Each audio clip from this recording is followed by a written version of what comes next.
ತಂದೆ ತನಗೆ ತಿಳಿದಿಲ್ಲ ಅಂದ್ರೆ ಮಂದಿದ ಹಿಂಗ ಹೇಳ್ತಾನವ. ಆದ್ರ ಇಂಥ ಸತ್ಸಂಗ ನಡೆದದ ಇಲ್ಲಿ ಸತ್ತಂಪೇಟೆ ಅವ್ರ ಮನಿ ಮುಂದ ಅಂದ್ರ ಮೂಗು ಮುರಿದು ನೋಡ್ತೀವಿ ನಾವು. ಏನ ನಡೀತದ ಬಿಡು, ಅದ ಹಿಂಗೆ, ನಮ್ಗೇನ್ ಸಂಬಂಧ ಅನ್ನಂಗೆ ಇರ್ತಾರ ಮಂದಿ. ಅದು ನಿಜವಾದಂತ ಅರಿವು ನಮ್ಗಿರಂಗಿಲ್ಲ. ಅದು ಬಂಗಾರದ ವ್ಯಾಪಾರ ಮಾಡೋರು ಅಂಗಡಿಯಾಗ ಬಹಳ ಮಂದಿ ಕಡಿಮೆ ಇರ್ತಾರ. ಇವು ಕೈಪಲ್ಯ ವ್ಯಾಪಾರ ಬಜಾರ್ದಾಗ ಬಹಳ ಮಂದಿ ಇರ್ತಾರ.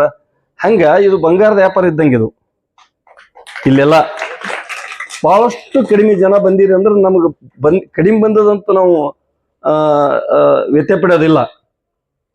ಈಗ ಅವಾಗ ನಮ್ಮ ಸಣ್ಣ ಇದ್ದಾಗ ನಮ್ಮ ಮುತ್ತೆ ಚಕ್ಮುಕ್ ಹೊಡಿತಿದ್ದ. ಅದು ಪಾಕಿಟ್ದಾಗ ಇಟ್ಟು ಅದು ತಗೊಂಡು ನಾವು ಹೊಡಿತಿದ್ದೇವೆ ಹಿಂಗ. ಅದು ಅವ ಏನ್ ಮಾಡ್ತಿದ್ದ ಅಂದ್ರ ಇಟ್ಟೆ ಹಳ್ಳಿ ಇಟ್ಟು ಅದ್ರ ಮೇಲೆ ಹೊಡಿತಿದ್ದ ಹಿಂಗ. ಅದು ಕಿಡಿಕಾರಿ ಅದು ಹಳ್ಳಿ ಸುಟ್ಟು ಬೆಂಕಿ ಚಾಲು ಆಗ್ತಿತ್ತು. ಬೆಂಕಿ ಚಾಲು ಆದಾಗ ನಮ್ಮ ಮಾಯಿ ಹೋಗಿ ಅದು ಒಲಿಗೆ ಹಚ್ತಿದ್ವು, ಅಡಿಗೆ ಆಗ್ತಿತ್ತು, ದೀಪ ಹಚ್ತಿದ್ರು. ಹಂಗ ಇದು ಒಂದು ಕಿಡಿ, ಇದು ಸ್ಫೋಟ ಆಗ್ತದೆ ಎಲ್ಲ ಕಡೆಗೆ ಅಂತ. ಹಂಗ ಒಬ್ಬ ಮನುಷ್ಯ ಈ ಊರೇ ಹಾಳು ಮಾಡ್ಬೋದು. ಒಬ್ಬ ಮನುಷ್ಯ ಊರ್ ಹಾಳು ಮಾಡ್ಬೋದು. ಒಬ್ಬ ವ್ಯಕ್ತಿ ಊರು ಬದಲಾವಣೆ ಮಾಡಬಹುದು. ಅಷ್ಟು ಮನುಷ್ಯನಲ್ಲಿ ಶಕ್ತಿ ಅದ. ಆ ಶಕ್ತಿ ಭಗವಂತ ಕೊಟ್ಟು ಕಳಿಸ್ಯಾನ, ಅದನ್ನು ನಾವು ಉಪಯೋಗ ಮಾಡ್ಕೊಂಡಿಲ್ಲ. ಅದನ್ನ ನಾವು ಏನ್ ಮಾಡಿವಿ ಅಂದ್ರೆ ದುರುಪಯೋಗ ಮಾಡ್ಕೊಂಡಿವಿ. ನಮ್ಮ ಬದುಕ ಅಷ್ಟೇ ರೂಢಿಸ್ಕೊಳ್ಳಕ್ ಪ್ರಯತ್ನ ಮಾಡಿವಿ. ವಿಶಾಲವಾದಂತ ಬದುಕು ಬಂದ್ರೆ ಅದೇನು ಬಹಳ ದೊಡ್ಡ ಸ್ಥಿತಿ. ಚನ್ನೂರು ಜಲಾಲ್ ಸಾಹೇಬರು ಮಡಿವಾಳಪ್ಪ ಭೇಟಿ ಆಗಕ್ ಬಂದ್ರು. ಮುತ್ತೆ ಮಡಿವಾಳಪ್ಪನವರು ಒಂದು ಲಿಂಗ ಧಾರಣ ಮಾಡಿಕೊಂಡು, ಒಂದು ಪಂಜಿ ಹಾಕೊಂಡು, ಪಂಜಿ ಉಟ್ಕೊಂಡು ಸಾಮಾನ್ಯವಾಗಿ ಕೆಲಸ ಮಾಡ್ತಿದ್ರು ಅವರು. ಒಬ್ಬ ಮಹಾತ್ಮ ಸ್ವಾಮಿ ಸಂತ ಶಿವಯೋಗಿ ಜ್ಞಾನಿ ಕುಳ್ಳು ಬಡಿತಾನಂದ್ರೆ ಎಷ್ಟು ಸ್ಥಿತಿ ಇರ್ಬೇಕು ಅವರು. ಕುಳ್ಳು ಬಡಿಯಕತ್ತಿದ್ದ, ಕುಳ್ಳು ಬಡಿತಿದ್ದ ಕುಳ್ಳ. ನಮಗ್ ನಾಚಿಗೆ ಬರ್ತದ ನಮಗ್.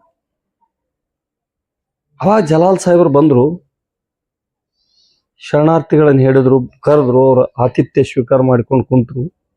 ಮಡಿವಾಳಪ್ಪನವ್ರಿಗೆ ಅಂದ್ರಂತ ಚನ್ನೂರು ಜಲಾಲ್ ಸಾಹೇಬರು, ಏನ್ ಮಡಿವಾಳಪ್ಪನವ್ರೆ ನೀವು ಕಲ್ಲು ಲಿಂಗ ಯಾಕೆ ಕಟ್ಕೊಂಡಿದಿ ಅನ್ನತ್ತ?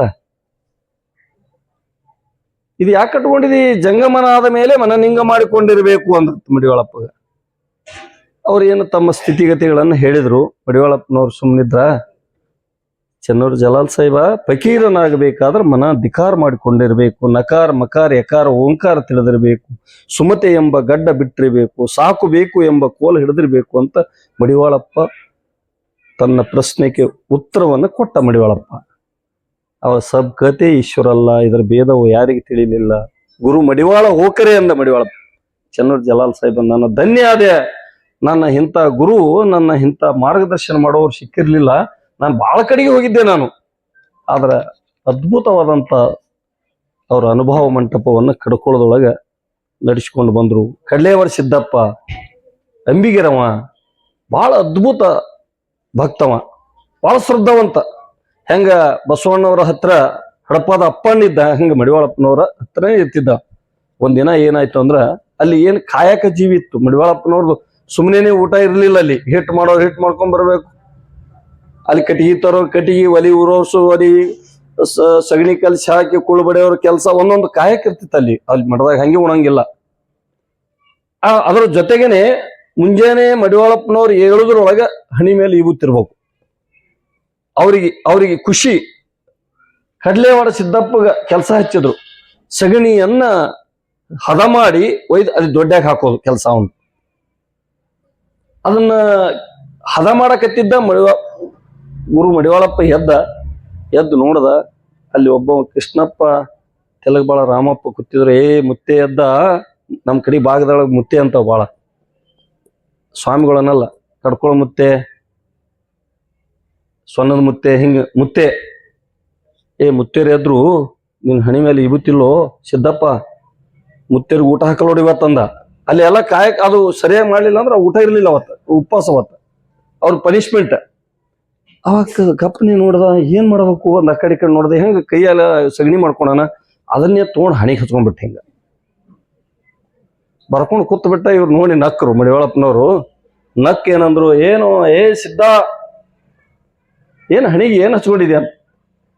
ಏನು ಉತ್ತರ ಕೊಡ್ಬೇಕು? ಉತ್ತರ ಏನು ಕೊಡ್ಬೇಕಮ್ಮ? ಯಪ್ಪ ಈ ಬುತ್ತಿ ತಾಯಿನ ಹಚ್ಕೊಂಡಿನಿ ಅನ್ನತ್ತ, ಬಪ್ಪರೆ ಮಗನಿ ಅನ್ನತ್ತ. ಹೆಂಗಿರ್ತಾವ ಉತ್ತರ? ಹೆಂಗಿರ್ತಾವ ನೋಡ್ರಿ. ಅದು ಅನುಭವ. ಮನ್ಯಾಗ ಮಗ ಬಂದ ಅಂದ್ರ, ಒಂದು ಒಳ್ಳೆ ಕೆಲಸ ಮಾಡಿ ಬಂದ ಅಂದ್ರ ಮಗನಿಗೆ ಬಪ್ಪರೆ ಮಗನಿ ಅಂದಿವಂದ್ರ ಖುಷಿ ಆಗ್ತಾನವ. ನೀ ಏನ್ ಮಾಡಿ ಸೂರ್ತಾನ ಅಂದಿವಂದ್ರ ಮುಂದೆ ಇದು ಮಾಡಬಾರ್ದಂತಾನ ಖುಷಿ. ಹಂಗ ಮಡಿವಾಳಪ್ಪ ಬಪ್ಪರೆ ಮಗ ಸಿದ್ಧ ಅಂದ. ಎಷ್ಟು ಅದ್ಭುತ ಅವ್ರ ಸಂದೇಶಗಳು, ಎಷ್ಟು ಸಮಾಧಾನ ವಿಚಾರಗಳು. ನಾನು ಒಂದು ಕಾಲಕ್ಕೆ ಕಡ್ಕೊಳ್ಳಿ ನೋಡಿದ್ರೆ ನಮ್ಮ ಯೂನಿವರ್ಸಿಟಿ ಲೆಕ್ಚರ್ ಆಗಿರ್ತಕ್ಕಂಥವ್ರು ಕಡ್ಕೊಳಕ್ ಬಂದು ಕಣ್ಣೀರು ತೆಗೆದ್ರತ್ತ. ನೀನು ಎಂಥ ಅನುಭವದ ವಿಚಾರಗಳು, ನೀನು ಎಲ್ಲಿ ಕೂತಿಯಪ್ಪ ಬಂದು, ಎಂಥ ಊರಾಗ ಕೂತ್ಕೊಂಡಿದ್ದಿ, ಕಣ್ಣನ್ನು ನೀರು ತೆಗೆದ್ರಂತ. ಒಂದು ರೋಡ್ ಇರಲಿಲ್ಲ, ಬಸ್ ಇರಲಿಲ್ಲ, ವ್ಯವಸ್ಥೆ ಭಾಳ ಹೀನಾಯವಾಗಿ ಬದುಕಿತ್ತವರು. ಆದ್ರೆ ಅವ್ರು ಆ ಬಸ್ ಇಲ್ಲ, ಜೀಪ್ ಇಲ್ಲ, ಬರಂಗಿಲ್ಲ ಅಂತ ಅವ್ರು ಏನೋ ವ್ಯಥೆ ಪಡ್ಕೊಂಡಿರ್ಲಿಲ್ಲ. ಇರು ಬದುಕಿನೊಳಗ ಆನಂದ ಇತ್ತು ಅವ್ರಿಗೆ. ನಮ್ಗೆ ಎಷ್ಟು ಶ್ರೀಮಂತರಿದ್ರು ನಮಗೆ ಆನಂದ ಇಲ್ಲ, ₹1,00,000 ಮಂಚ ಇದ್ರು ಆನಂದ ಇಲ್ಲ, 50,000 ಗಾದಿ ಹೆಣತಿ ತಂದಾಳಂದ್ರು ಆನಂದ ಇಲ್ಲ. ನಮ್ಮ ಅಪ್ಪ ಇಷ್ಟು ಗಳಿಸಿ ದೊಡ್ಡ ಮನಿ ಎಲ್ಲ ಲೈಟ್ ಅರೇಂಜ್ಮೆಂಟ್ ಮಾಡ್ಯಾನ, ಡೆಕೋರೇಷನ್ ಮಾಡ್ಯಾನ, ಮನೆಯಾಗ ಟಾಯ್ಲ್ಸ್ ಗ್ರಾನೈಟ್ ಅಮೇರಿಕನಿಂದ ತಂದ ಹಾಕ್ಯಾನ, ಇಂಗ್ಲೆಂಡ್ ತಂದ ಹಾಕ್ಯಾನ ಅಂದ್ರು ನಿದ್ದೆ ಯಾರ ಮನಿದು? ಒಬ್ಬ ಸಾಮಾನ್ಯ ಮನುಷ್ಯ ಇಂತ ಚಾಪಿ ಹಾಕೊಂಡು ಇಲ್ಲಿ ಮ್ಯಾಲ ಮಕ್ಕೋತಾನಲ್ಲ, ಇವ ಎಷ್ಟು ಆನಂದ ಇರ್ತಾನ. ಇವ ದೊಡ್ಡವ, ಯಾವ ದೊಡ್ಡವ, ಅಂತಾಸನೆ ಮಕ್ಕೊಂಡವ ದೊಡ್ಡವ. ಯಾರಿಗೆ ತೃಪ್ತಿ ಅದ? ಅವ ತೃಪ್ತಿ ಅದ, ಇವಂದದ, ಇವಂದ ಆರಾಮ್ ತೃಪ್ತಿ ಅದ. ಇದ್ದು ಬದುಕಿನೊಳಗ ₹500 ಪಗಾರ ತಂದು, ₹300 ಪಗಾರ ತಂದು ಉಂಡು ಕುಟುಂಬದ ಸಮೇತ ಆರಾಮವಾಗಿ ಒಂದು ಚಾಪೆ ಹಾಸ್ಕೊಂಡು ಮಕ್ಕೋತಾರೆ. ಎಷ್ಟು ಆರಾಮ್ ಇರ್ತಾರ ಅವರು. ಮುಂಜಾನೆ ಆರಾಮವಾಗಿ ಎದ್ದು ತಮ್ಮ ಕೆಲಸ ಮಾಡ್ತಿರ್ತಾರ. ಅವರು ಬೆಳಗಿನ ಚಂತನ ವ್ಯವಹಾರ ರೊಕ್ಕ ರೂಪಾಯಿ ಎಣಿಸಿ ದಣದು ಮಕ್ಕೊಂಡು ನಿದ್ದೆ ಬರಂಗಿಲ್ಲ. ಎಷ್ಟು ಆನಂದದ ಬದುಕು. ಇದ್ದುದ್ರೊಳಗೆ ತೃಪ್ತಿ ಮಾಡಿ ಉಣ್ಣೋದು ಬದುಕದು. ಐದಕ್ಕಿ ಮಾರಾಯ ಲಕ್ಕಮ್ಮನ ಕಥೆಗಳನ್ನು ಅವಾಗ ನೀವು ಎಲ್ಲ ಈ ವೇದಿಕೆ ಮೇಲೆ ಕೇಳಿದಿರಿ. ಎಷ್ಟು ಸ್ವಚ್ಛಂದ ಬದುಕಿತ್ತು. ನಮ್ಗೆಲ್ಲ ಏನೆಲ್ಲ ಕೊಟ್ಟಾನ ಭಗವಂತ ಅಂದ್ರ ತೃಪ್ತಿ ಇರ್ಲಿಲ್ಲ ಅಂದ್ರೆ ಬದುಕಿದವ್ರದ್ದು. ಇದನ್ನ ಕಂಡುಕೊಳ್ಳಕ್ಕೆ ಇದೆಲ್ಲ ವಿಚಾರಗಳು, ವಿಚಾರಧಾರೆಗಳು, ಇಂಥ ವೇದಿಕೆ ನಮಗ ಸಮಾನತೆ ಬರಬೇಕು ಅಂತ ಅನೇಕ ವಿಚಾರಗಳನ್ನು ನಮ್ಮ ಸತ್ಯಂಪೇಟೆಯವರು ಬಹಳ ಸುಂದರವಾಗಿ ನಡ್ಸ್ಕೊಂಡ್ ಬಂದಾರ. ಇನ್ನೊಂದು ಏನು ಅಂತ ಕೇಳಿದ್ರೆ, ನಮ್ಮ ಈಶ್ವರಾಧ್ಯರು ಒಳಗೆ ಮ್ಯಾಲ ಕರ್ಕೊಂಡೋದ್ರು. ನಾವೆಲ್ಲ ದೊಡ್ಡ ದೊಡ್ಡ ಶ್ರೀಮಂತರ ಮನೆಯಾಗ ಬೆಳ್ಳಿಯ ಲೋಟಗಳು, ಬೆಳ್ಳಿಯ ತಾಟಗಳು, ಎಲ್ಲಿ ಬಂಗಾರದ ಚಮಚಗಳು ಎಲ್ಲ ಡೆಕೋರೇಷನ್ ನೋಡ್ತಿರ್ತೀವಿ. ಮನೆಯಾಗ ನೋಡಿದ್ರೆ ಸುಂದರವಾಗಿ ಇಟ್ಟಿರ್ತಾರೆ ನೋಡ್ಲಕ್ಕ. ಆದ್ರೆ ನಮ್ಮ ಸತ್ಯಂಪೇಟೆಯವರು ಪುಸ್ತಕಗಳು, ನಾನಾ ರೀತಿಯಿಂದ ಗ್ರಂಥಗಳನ್ನು ನೋಡಿ ಬಹಳ ಖುಷಿ ಆಯ್ತು ನಮ್ಗ. ಅವ್ರ ಸಂಪತ್ತೇ ಇವತ್ತ ಇಲ್ಲೆಲ್ಲ ಬಂದ ಅತಿಥಿಗಳಿಗೆ ದೊಡ್ಡ ದೊಡ್ಡ ಮಾಲೆಗಳು ಏನೇನೋ ಕೊಟ್ಕೊಂಡು ಸಂತೃಪ್ತಿ ಮಾಡ್ತಾರೆ. ಆದ್ರೆ ನಮ್ಮ ಸತ್ಯಪೇಟೆ ವಿಶ್ವರಾಧ್ಯರು ತಾವು ಬರೆದಿರ್ತಕ್ಕಂಥ, ಇನ್ನೊಬ್ರು ವಿಚಾರವಂತರು ಬರೆದಿರ್ತಕ್ಕಂಥ ಗ್ರಂಥಗಳನ್ನು, ಪುಸ್ತಕಗಳನ್ನು ಕೊಟ್ಟು ಅವ್ರಿಗೆ ಓದ್ಲಕ್ಕ ಅನುಕೂಲ ಮಾಡಿ ಕೊಡ್ತಾರಲ್ಲ, ಇದರಷ್ಟು ದೊಡ್ಡ ಪುಣ್ಯ ಯಾವುದನ್ನಲ್ಲ. ಅದಕ್ಕೆ ಇದನ್ನೆಲ್ಲ ಬಹಳ ಅದ್ಭುತವಾಗಿ ಈ ವೇದಿಕೆ ನಿರ್ಮಾಣ ಮಾಡಿರ್ತಕ್ಕಂಥದ್ದು